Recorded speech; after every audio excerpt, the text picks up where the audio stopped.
Halibut Point State Park is a spectacularly beautiful park in Rockport, Massachusetts. In the midst of its winding green forest path, there is a body of water. This body of water is unlike any other. It's not a pond or a lake, and it is not part of the ocean that you see behind the tree line.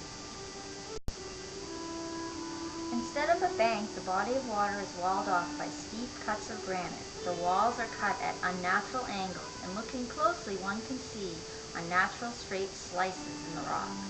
Among the forest path, you can also spot huge piles of granite chunks.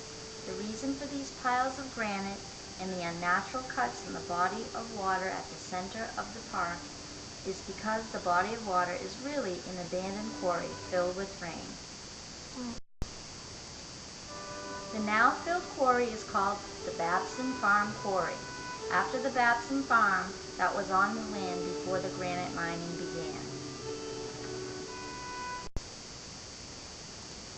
Despite the fact that the Babson Farm quarry was eventually abandoned in 1929, it is still essential to the history of Essex County and the town of Rockport.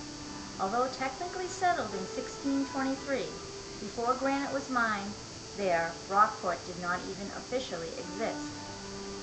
The area where it is today was simply in an uninhabited portion of Gloucester.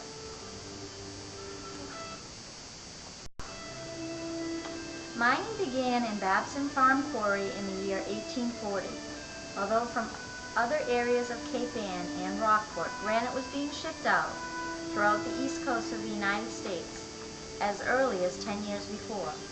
Mining at Babson did not become large-scale until the Rockport Granite Company acquired the quarry. The conditions at Halibut Point, or Halibut Point as it was called at the time, were perfect for mining granite because it is so close to the surface. During its heyday, the Babson Farm Quarry was extremely successful because the Industrial Revolution created a high demand for high-quality granite as a building material. It was used to build things such as this post office and the two jetties still standing in Rockport today. In 1840, the same year that mining began, Rockport gained its independence from Gloucester, as its growing number of residents wanted a separate town with its own identity.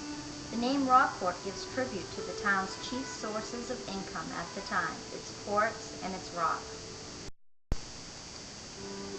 During the time of the quarry, Rockport had a large population of Finns and Swedes, who made up a large part of the workforce at the quarries due to their stoneworking expertise.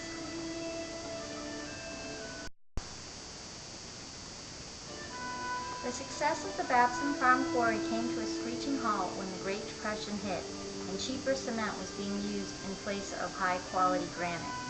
It was finally abandoned in 1929 when the Cape Ann granite industry collapsed. During its time, the quarry was emptied of the rainwater and runoff that collected in it by hand, by oxen harnessed to a winch, and later in the 1860s by steam engines. After it was abandoned and all this stopped, the quarry quickly filled up. At its deepest point, Babson Farm Quarry goes down 60 feet. After the granite industry collapsed, Rockport's economy adapted, earning its income through the arts and fishing industry.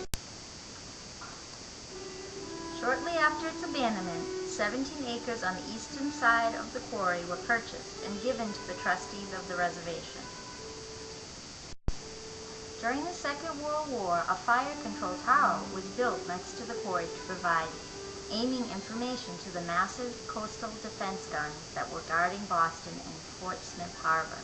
This tower was obviously never used, and in 1981, the state purchased the remaining 56 acres of what is now Halibut Point State Park. Now, water-filled Babson Quarry serves as a reminder of the birth of Rockport and of how the Industrial Revolution literally left its mark on Cape Ann.